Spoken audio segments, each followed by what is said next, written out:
No DQ Galaxy. We are live with a recap of the 2024 AEW WrestleDream pay-per-view event. I'm very interested in getting everyone's thoughts on the show. Shout out to everybody watching this live or on demand. If you're watching live, leave your comments in the chat room. Let's go ahead and get into this recap. It is early Sunday morning, so it is late. I will try to get through these matches as quickly as possible. We had a very long buy-in show, 4 matches. I really do not need the buy-in. I don't see the point in it. I think WWE did a great thing by getting rid of the kickoff shows. Like, to me, they just were not needed. Maybe the thought process is give the talent more opportunities, more people get to wrestle in front of a crowd. But as a viewer, I just don't really see the need for these buy-in shows. Anyways, the results. Atlantis Jr. defended the Ring of Honor TV title against Brian Cage. Since it was not Dynamite, Brian Cage won with the drill claw pile driver to become the new champion. Ring of Honor TV championship. I don't really care about it.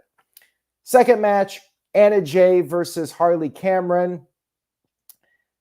At one point, Anna Jay was going to win the match. However, she hit the gory bomb and Harley had her shoulder up, and the referee actually had to put Harley's shoulder down and then count to 3. That was the only noteworthy thing about this match. Anna Jay won. Referee screwed over Harley Cameron. She had her shoulder up, damn it. Third match was Mansoor and Mason Men, formerly the Maximum Male Models in WWE, against the Acclaimed with Billy Gunn in their corner. Now, MXM had somebody in their corner. Former WWE star Rico. Rico showed up on an AEW show. Now, there is history. Rico managed Billy Gunn when Billy Gunn was teaming up with Chuck Palumbo as Billy and Chuck. This match was a basic kickoff match.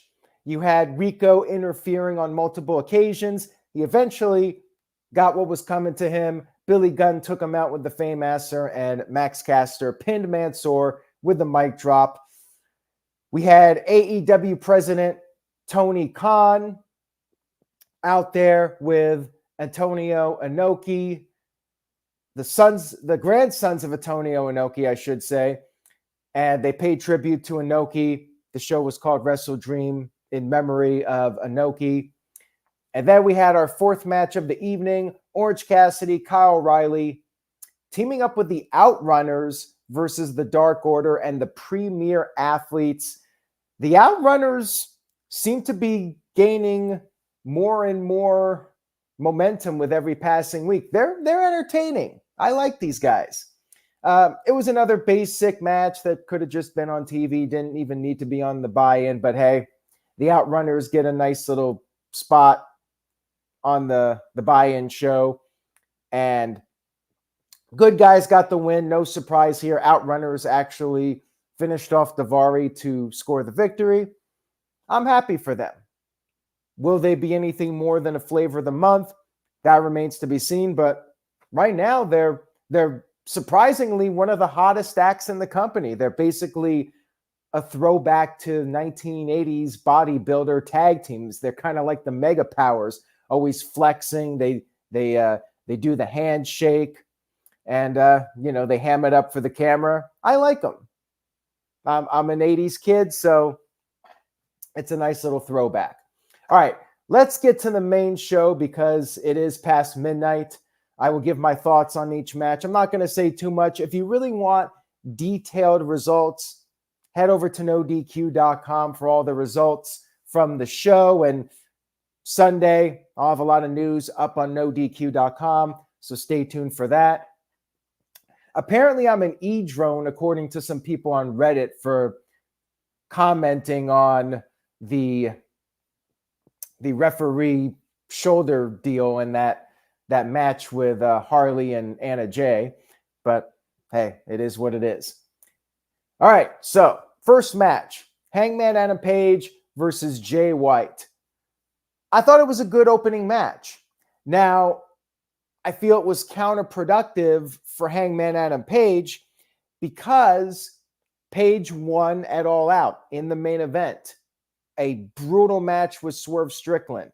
Swerve did all these things to Page. Page kept kicking out. And then Page comes back from that, opening the pay-per-view to Jay White. And furthermore, he lost.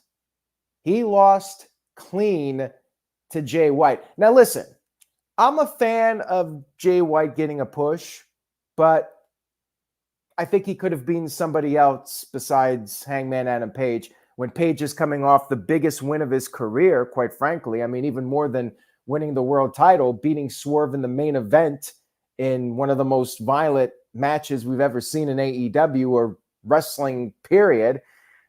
It just did not really do anything positive for anybody. I mean, I guess it elevates Jay White a little bit, but I would have gone a different way for this one.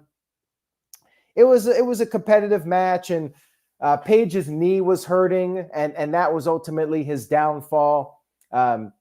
He countered a Blade Runner with the Deadeye, couldn't make the cover. Then he went for the buckshot lariat, but White was able to counter that, hit the Blade Runner, and he got the 1-2-3 victory. So there you go. Hangman Page wins the main event of All Out. WrestleDream next pay-per-view, loses the opening match.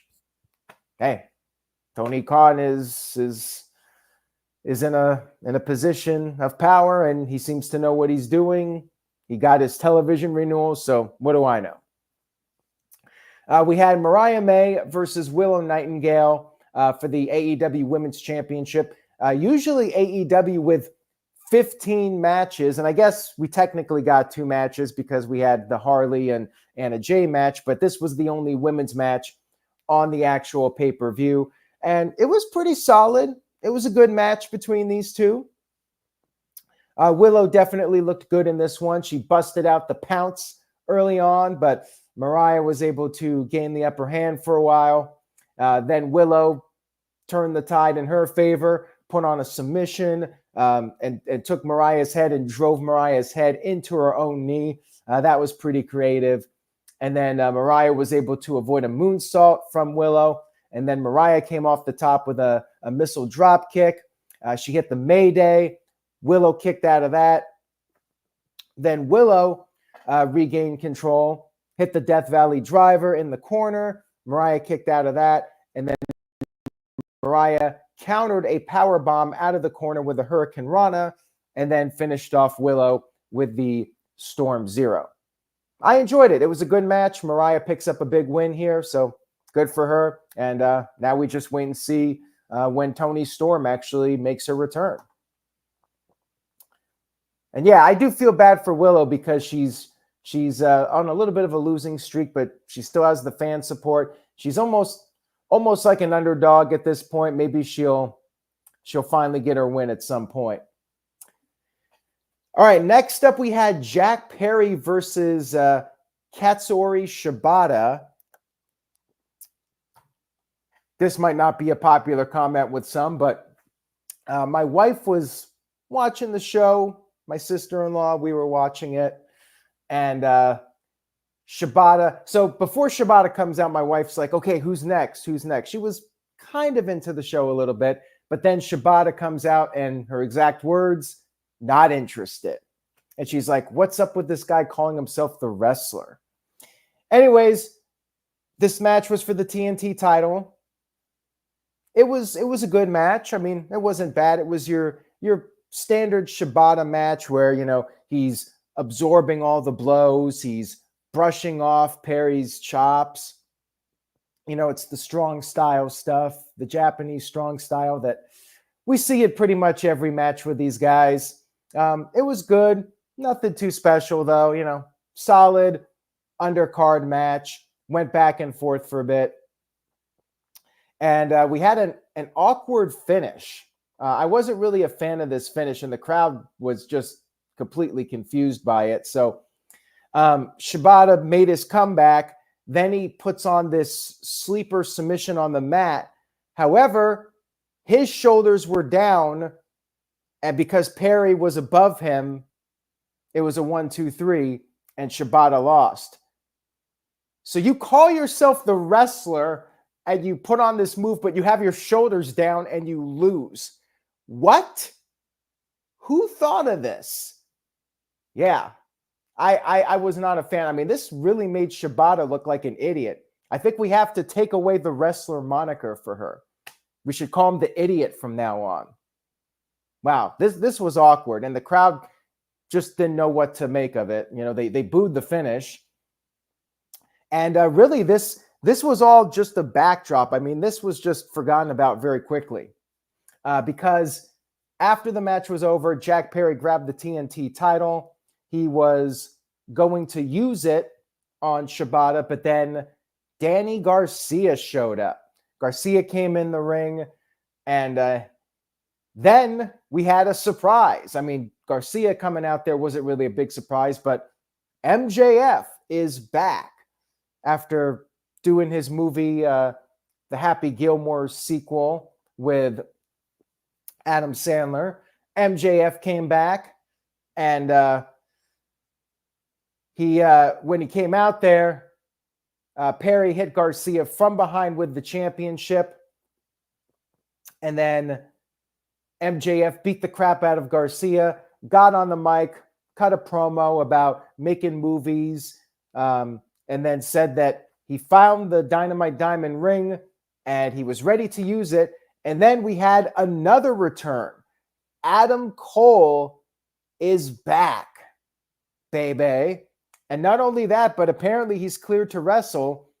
Didn't really look like he's been hitting the gym too much, but he ran out there. He got in the ring, so apparently he's good. I hate to say this, but when he's running to the ring, I'm like kind of scared. I'm like, please don't injure yourself running into the ring. Like, I was legitimately scared. And to be fair, like, I was scared about CM Punk at SummerSlam, thinking he was going to get hurt again. When these guys have a history of getting injured, you get scared for their well-being. But yeah, Cole looked really tiny, but he ran out there and made the save. So he's back. I love his music, and I hope he has a good run here because he seems to be building up momentum. The only thing, though, is so now after all that stuff with the Devil, they're going back to the feud, but now Cole's a babyface and MJF is a heel, which feels weird to me considering all of their history. I don't know how they're going to sell it, but I mean, MJF is a strong enough promo, and Cole's a great promo too. So, I think they'll be able to pull it off. But so is the Garcia feud over? Is MJF back to feuding with Cole? I'm a little bit confused. What's up with the Undisputed Kingdom? The whole thing was a little odd, but, happy to see Adam Cole back. Happy MJF's back. And I don't know if they'll be able to reignite that feud to the level it was at last year. Like, it's kind of, it fell flat because of the injuries, and I don't know if it's something that they can really build up again, especially with the roles reversed. So that'll be interesting to see where that goes. And then we had, before we get to the next match, shout out to Jordan1728 who sent in a $2 super chat. Thank you for that. I appreciate it. Says, when is Toni Storm's fine ass coming back? Good question. I would think that she would be back when it's time to potentially regain the title. Maybe Tony Khan's plan is for Toni Storm to win the title when she returns. So they want to have Mariah May go on a little bit of a run. I mean, Toni Storm's been doing doing some various shows in other countries. She's staying busy. So it's just a matter of when Tony Khan wants to pull the trigger on that. Could be as soon as Full Gear. Maybe they'll wait a little bit longer, but I suspect she'll be back fairly soon, and maybe she'll get the title back from Mariah May. We'll see. All right, so now we get to Will Ospreay versus Ricochet versus Konosuke Takeshita for the international title. This was an awesome match. This was another match of the year candidate. It's going to get all the stars. It's going to get the 6-star rating. And, they tore it up. There was never a dull moment in this match. Now, you had Ospreay and Ricochet actually working together at times against Takeshita. They were doing their flips and stuff, and Takeshita then came in and beat them up. So they went after him for a bit. And Takeshita pulled out this table from under the ring, and Takeshita would dominate a lot, but then he was sent out, and then Ospreay and Ricochet went at it for a while. Lots of cool moves in this match. Lots of stuff we've seen before, though. The Poison Ranas, Ospreay did one, then Ricochet immediately popped up and did one. Then Takeshita came in and German suplexed both guys. I was very entertained by all this, and I get the praise for the match. I also get the criticism for it. At times it definitely feels like a gymnastics performance rather than a match. But I have to say, Takeshita, I think is a really great talent, and I do think that he adds a little bit more realism to it. And they did a lot of cool stuff in the match. Then we got the big table spot that basically took Ricochet out of the match, and Takeshita put Ricochet through the table. So the guy that brought out the table actually did the move that put somebody through a table, which doesn't usually happen. And then it was down to Ospreay and Takeshita. I shouldn't have picked Ricochet to win, considering the teases with Don Callis, because sure enough, Ospreay was on the verge of winning. He hit one hidden blade. Takeshita kicked out at 1, so we got the kick out at 1, which is kind of overdone at this point. Then he hit the second one. Don Callis came out there, and he pulled the referee out, so Ospreay could not win. Then Don Callis tried to use the screwdriver on Ospreay. Ospreay got the screwdriver, and he was going to attack Don Callis, but then Kyle Fletcher showed up and turned against his buddy, Will Ospreay. We got the big turn, the betrayal from Kyle Fletcher, which I figured was coming. Then the referee was brought back into the ring, and Takeshita was able to pin Ospreay to win the championship. I thought it was a brilliant match. Takeshita winning is a cool moment. I think he deserves it. He's really worked his ass off, and whenever Kenny Omega comes back, he got that match, Omega versus Takeshita, for the title. They had their history. So yeah, I was really impressed with this. And then Kyle busted out the Tiger Driver 98 to Ospreay and had the big celebration with Takeshita and Callis. So Ospreay can feud with Fletcher, and then Takeshita will probably feud with Omega, relatively soon. I think Omega will be back, hopefully by the end of the year, and we'll get that feud. Next up, we had a rare promo segment on a pay-per-view, and considering how this turned out, we really didn't need it on the pay-per-view, but this was Tacoma, this was Swerve country, so I guess they felt they had to do something with Swerve on this show. Prince Nana came out there, introduced Swerve Strickland, and Swerve said he's medically cleared coming off of his loss at All Out, but before he could really talk about his future, MVP and Shelton Benjamin showed up, and MVP talked about how Swerve's career has been floundering, wanted to talk business. Swerve issued a response. Swerve said, yeah, MVP has been right about Swerve's career going downhill. But Swerve did come to Nana's defense, said that even though Nana has his flaws, they're family. And Swerve does not turn against family. So he officially turned down the offer from MVP. But then Shelton Benjamin got on the mic and said that they weren't asking him to be with them. It wasn't a request. Shelton Benjamin said, if you're not with us, you're against us. And things got heated. But before anything could escalate, you had the officials come out there and separate everyone. Swerve's music played. He hugged Prince Nana. And that was it.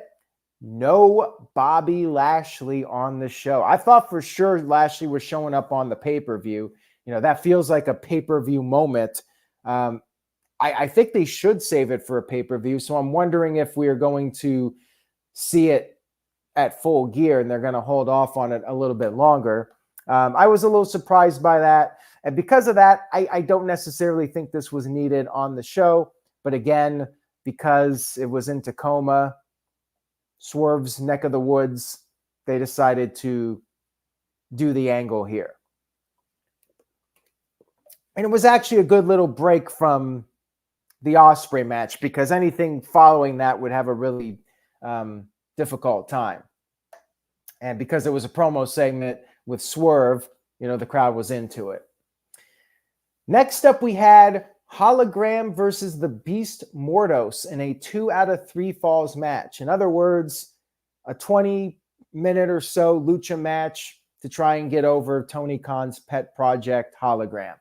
I mean, it was a very good luchador match. I will give them that. And to their credit, like, the crowd was not into it. I mean, they were already feeling burned out. You know, I say it every single pay-per-view. They are too long. These shows are too long, and you could tell the crowd was burned out. And I don't know if they're completely into Hologram at this point. You know, both of these guys, their Hologram is obviously being pushed, but it's kind of like a lower card match that you're putting in a fairly high spot on a pay-per-view. So they had a tough time getting the crowd into it, but the fans did get into it. They were chanting Lucha. Hologram got a very quick win, and he did this pretty cool-looking diving crucifix bomb to get the first fall. And then, no surprise, Mortos got the second fall, pretty much dominated the second fall, and pinned him with a lariat. And then the third fall, it was back and forth, competitive, near falls. Lots of cool moves with these guys. And it was very entertaining towards the end. They got the crowd into it, like I said, to their credit. Mortos hit hit another lariat. Could not make the cover, though. And then Mortos gave Hologram an avalanche press slam. Hologram kicked out of that. And then finally, Mortos was able to hit the lariat. However, this time Hologram kicked out. And then Hologram did another one of those crucifix bombs. Mortos kicked out this time. And then finally, Hologram got the win with the airplane spin into the bomb, the bomb pinfall. And it was very good.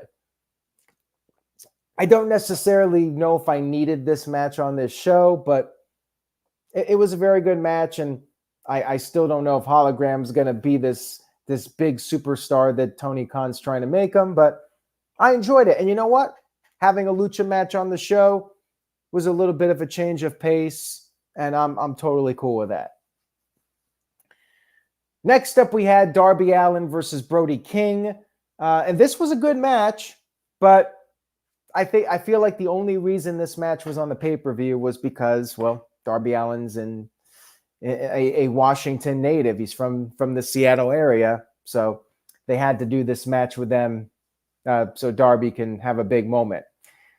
I feel like Darby should have been in a different role, but we'll get to that in just a few moments. It was like your typical big man, little man match with the Darby Allin twist, i.e., he takes a lot of crazy bumps, although not anything too insane for this show. I mean, this was actually fairly tame by Darby Allin's standards, and I mean he's done a lot of crazy shit, but this match wasn't too wild. He had a cool entrance, skateboarding on the streets of Tacoma before entering the arena. Obviously pre-taped stuff because they had the cameras and the drones and everything. Darby got dominated. I mean, at one point, Brody put the steel steps on top of Darby and stood on top of them.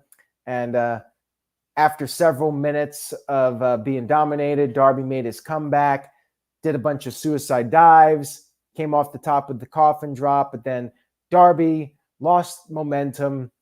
Brody gave him a Death Valley driver on the ring apron and then continued beating the crap out of him. But then Darby regained the upper hand, sent Brody over the top, and Brody crashed onto the steel steps. He was laid out on the steel steps, and Darby came off the top with the coffin drop. Brody was on the verge of getting counted out, but he beat the 10 count. Unfortunately for him, Darby was ready. Darby hit the coffin drop and got the 1-2-3 victory. Then after the match, Brody showed some respect to Darby, and they shook hands. So I thought the House of Black were heels, but I guess they're faces now, or at least Brody King is a face. I mean, Darby's their star, Brody's not. So not really surprised with the outcome. Little guy beats big guy. I mean, that's AEW for you. Match was good, though. Shout out to Jordan1728 who sent in a $2 super chat. Thank you very much for that. I appreciate it. It says, why didn't AEW ever do a Darby and Hardy ladder match? I thought they did. Maybe I'm wrong on that, but I mean, the problem was Jeff Hardy. Jeff Hardy got himself in trouble, and that pretty much ended his push. You know, they barely used the Hardys after that, and can't really blame Tony Khan for that one. But yeah, I think if Jeff Hardy had not gotten in trouble, we definitely would have gotten a lot more stuff with Jeff. You know, that was his own undoing. But thank you for the super chat. Next up, we had the Young Bucks versus Private Party, which was a good tag team match. I mean, it was far from the best Young Bucks match, but it was very good. And I did enjoy it. However, I never thought for a second that Private Party were winning this. And Matt and Nick even got on the mic and said that there'll never be anything more than a mid-card act. Kind of sounds like the truth to me, but, you know, whatever. Heels are supposed to lie, not be honest. So Private Party, they put up the fight, and, you know, they were brawling all over the place. At one point, Quinn jumped off the entrance tunnel. And this was all before the match officially started. So they all get back in the ring. The match finally starts, and it's very much back and forth. Lots of fast-paced action. But yeah, I've definitely seen better Young Bucks matches, but it was entertaining. Zay did a lot here, kicked out of a lot of things. He kicked out of the BTE trigger, and then he avoided another BTE trigger, rolled up Matthew. Matthew, though, was able to kick out, and then eventually the Bucks were able to pin Zay with the TK driver. And after the match, Zay was basically crying. He was very emotional. The crowd gave him a standing ovation. Maybe he's just sad that this was his one big pay-per-view match and might be the last one. I'm not surprised at all, though. Like, they did the whole deal with Stokely Hathaway where they turned him down, so maybe there'll be a follow-up with that. But, yeah, I mean, they've been in AEW for 5 years, and, I mean, it's the truth, you know, the Young Bucks, or somebody said it, that in 5 years they're not in a better spot than they were when the company started. And, you know, that's actually the truth. So, you know, I don't know what else they can do with the Private Party at this point, but maybe maybe a new alliance can turn things around for them. We'll see. Next up, we had Mark Briscoe versus Chris Jericho for the Ring of Honor World Championship. This did not need to be on the pay-per-view. It was a good match. I mean, Chris Jericho is a shell of his former self. The gimmick is goofy, and he's already put over so many people, and it meant nothing. So it's like, I want to care about it, but at the same time, I really don't. You had Big Bill out there interfering, and then Orange Cassidy came out there to even the odds. Then Brian Keith interfered. Rocky Romero then showed up, and it was back and forth. Briscoe ended up putting Jericho through a table on the outside of the ring, and then did the froggy elbow drop, or went for it, but Jericho countered with the code breaker. Then Jericho hit the Judas effect. Then he showed a lot of disrespect, putting on or applying the J driller to Mark Briscoe, but Briscoe was able to kick out. And then Briscoe basically did a Hulk Hogan Hulk up, made his big comeback, and then finally hit the froggy elbow and then pinned Jericho with the J driller, retained the championship. It was what it was. Jericho puts over Jay, or Mark, I should say. And, he's trying to do the right thing, but like, we've seen this film before. It happened with Action Andretti and several other people where Jericho put them over, Will Hobbs, and it amounted to nothing. So I don't know what to think about it. Like, I want to feel good for Mark Briscoe, and he got a big win here. But yeah, I really do think it's time for Jericho to pack it up, and they could have made this an AEW Dynamite main event. Didn't need to be on the pay-per-view. Make it a 3-hour pay-per-view. Cut a few things out. All right, and finally, we had the AEW World Championship match.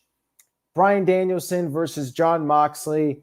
Moxley had Marina Shafir. She was very angry. She just pulled the guardrail when they were making their entrance. She's just filled with fury and rage for some reason. And Moxley attacked Bryan during his final countdown entrance, which is actually a great way to get heel heat because everybody wants to sing the final countdown. And the music kept playing, though. When they're paying 6 figures for that song or whatever it is, you got to have the song playing. We've seen this before, though. Like, they've done it during Anarchy in the Arena, kind of the same thing. These guys were brawling while the music was playing, and then eventually the match started. Moxley hit a running knee. Bryan hit the running knee. Moxley kicked out. Then they fought on the outside, and Moxley gave Bryan a pile driver on the Spanish announce table. He was targeting the neck. And then Marina Shafir kept interfering while the referee was distracted, and she exposed the concrete, removing those floor pads. And Moxley tried to give Bryan a pile driver, but Bryan was luckily able to counter for his sake. And then they got back in the ring, and Moxley busted out the curb stomp, put on the bulldog hold, targeted the neck. Could not beat Bryan, though. And both men were on their feet. They were exchanging blows, and then Marina interfered again. However, this time the referee caught her, and she was ejected from ringside. So it was a fair fight here. Moxley kept kicking out of Bryan's moves, like the running knee, a second time. He escaped the label lock. Then Moxley got Bryan on the outside and gave him the Death Rider on the concrete, brought him back in the ring. Bryan kicked out. Then Bryan came back with a third running knee. Moxley kicked out yet again. So he kicked out of everything Bryan had at him. Imagine if, Moxley's obviously not going to be in the opening match, but imagine if Moxley kicked out of all this stuff, and then next month next month's show, Full Gear, he was in the opening match and got pinned in like a 10-minute match that didn't have all the bells and whistles. Just imagine that. Anyways, back to the match. Bryan was able to kick out after being dropped on the concrete.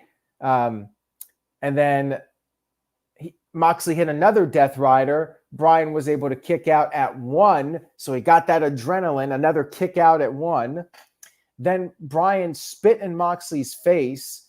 Moxley responded with a pile driver. Then he put on another submission, and Bryan did not get up. The referee called for the bell, and this just came out of nowhere. The crowd was not expecting this. Moxley wins the title by submission. Bryan's full-time wrestling career is over. And after the match, the attack continued. Claudio was out there, Pac was out there, and Moxley got the plastic bag. He was going to suffocate Bryan Danielson again. But then Wheeler Yuta and Darby Allin came out there to make the save. But it was a swerve. Wheeler Yuta attacked Darby Allin.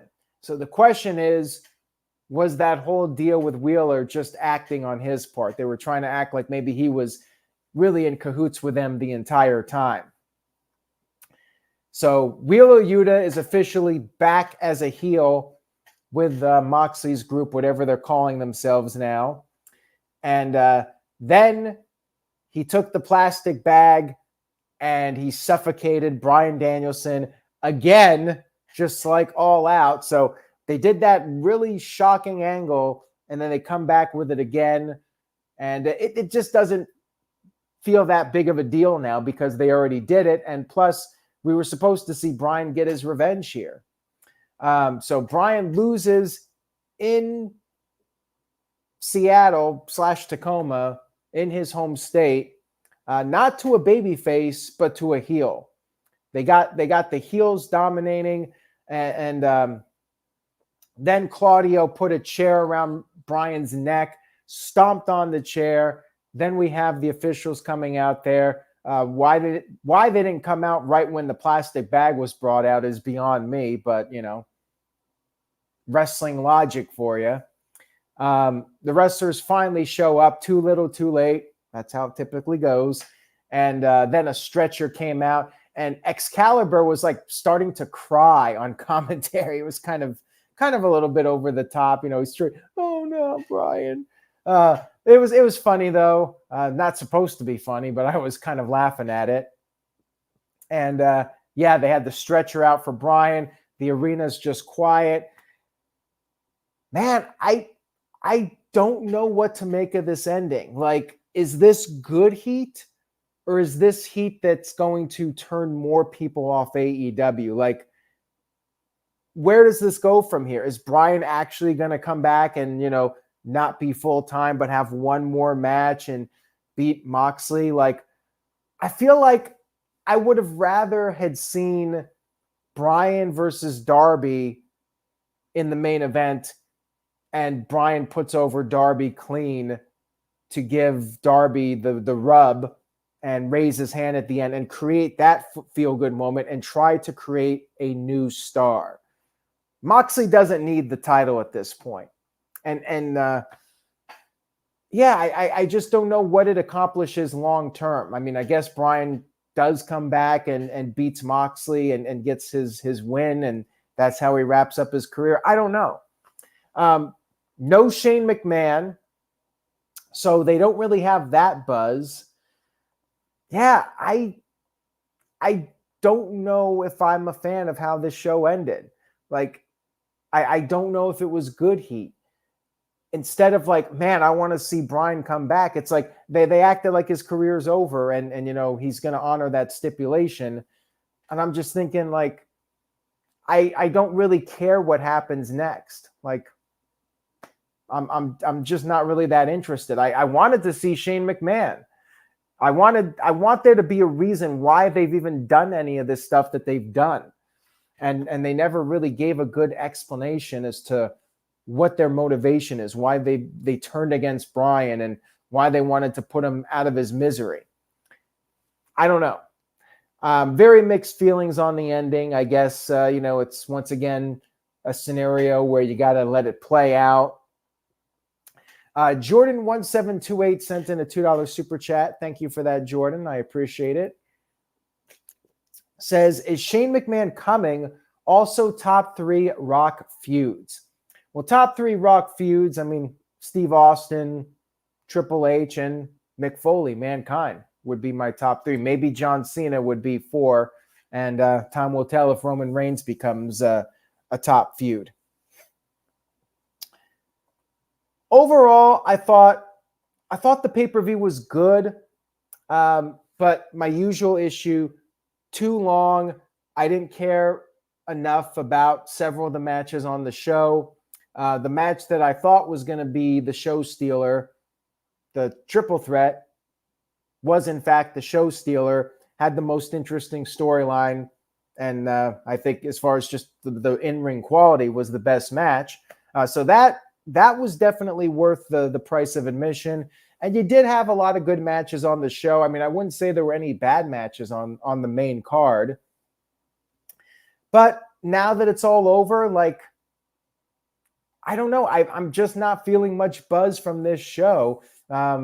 Maybe there's some interest in the Swerve angle, but again, they could have done that on Dynamite. So I give the show a B. It was a good show. It's worth the money. I don't think it was one of AEW's better shows, but they have a very high scale. Even a weaker AEW pay-per-view is still a really strong show and worth the money. And I do think this was worth the money. I think it's a B. I don't think it was a top-tier AEW show, but I did enjoy it, and I don't feel like I got ripped off by any means. So yeah, I would recommend the show, but not a high recommend. Like, I wouldn't go out of my way to buy the show. I mean, if you're a hardcore Bryan Danielson fan, he's probably going to wrestle again. Like, I don't think this is it for his career. He'll be back in some shape or form. There was some interesting stuff that happened on the show, but also a lot of filler too. And just like I said, too long. And I'm going to say that every month until they either shorten the shows or move the show back, like start at 6 and cut out the buy-in show. That's all I got for tonight. I very much appreciate everybody tuning in and watching. If you liked the video, please give it a thumbs up. And again, stay tuned to NoDQ.com for all the latest news and rumors. Sunday should be a busy day, so follow me at NoDQ.com on the social media platforms. Take care, everybody. Say yes to NoDQ, and I will see you all next time.